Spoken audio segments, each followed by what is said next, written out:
Vincent Henry is going to come now and share with us a moment for stewardship. And let me say I'm so grateful for every member of this session and every elder in this church for what they believe about their commitment to the Lord and what they believe about the future of this church. And Vincent is a good illustration of that.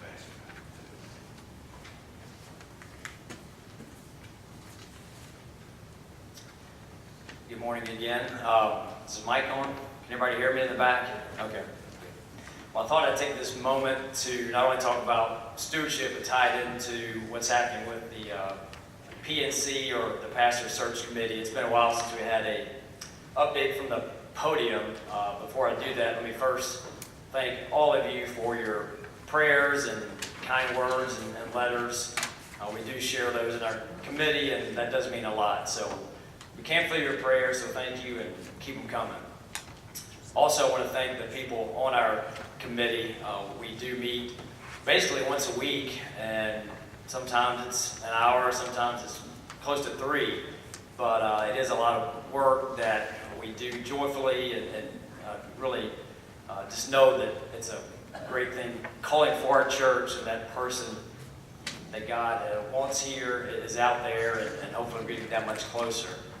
We have gone through, probably close to 50 resumes, or PIFs as they call them, which is exciting because a lot of people are excited about EPC, and it's obvious that they are excited about what we're doing at Cornerstone and they want to be a part of it.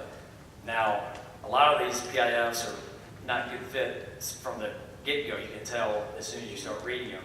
So it is a learning process about how to weed through them, and we've received one from India and all over the U.S. So there is a lot of interest about what we're doing, and we do have a process about going through it, but it's certainly not a science. I mean, it's somewhat an art, and we're learning. But there again, thanks for your support. We do have an individual that we want to bring in for a second interview, or go see this individual. We're trying to figure out our next steps, but it's kind of the first person that, as a committee, we've all had kind of wow factor, if you will. We don't want to settle just for anybody. We don't want to rush through our job as a committee and just bring in somebody that ultimately would be a good fit. So we have a criteria, and we're trying to be sure that individual is high up on each one of the 4 criteria we're looking at. So it is optimistic, but we do have ways to go. I'm not a very patient person, so I like to rush through it, just like I said, not to get the job done, just because I see something I want to go after and just go. But I know that's not the right way to do it, so we're trying to really take our time and be wise about it. And we have some good counsel. I spoke with Bill Dudley yesterday, the former moderator of the EPC, and I believe he preached here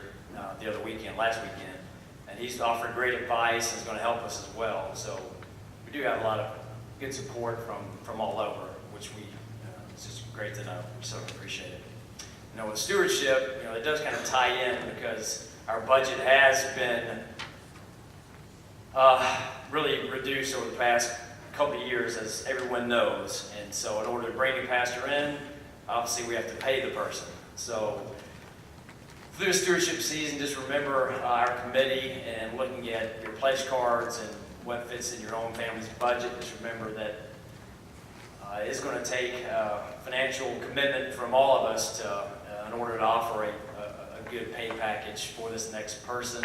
We've been operating as a church without that piece in our budget, which has been nice while our pledges have been down.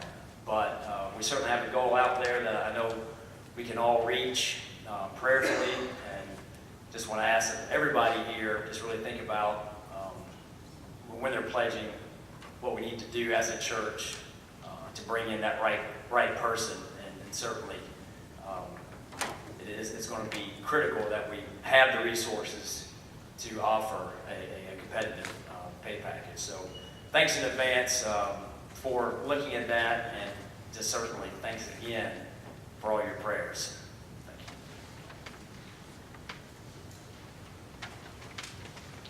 you. Now let us prepare to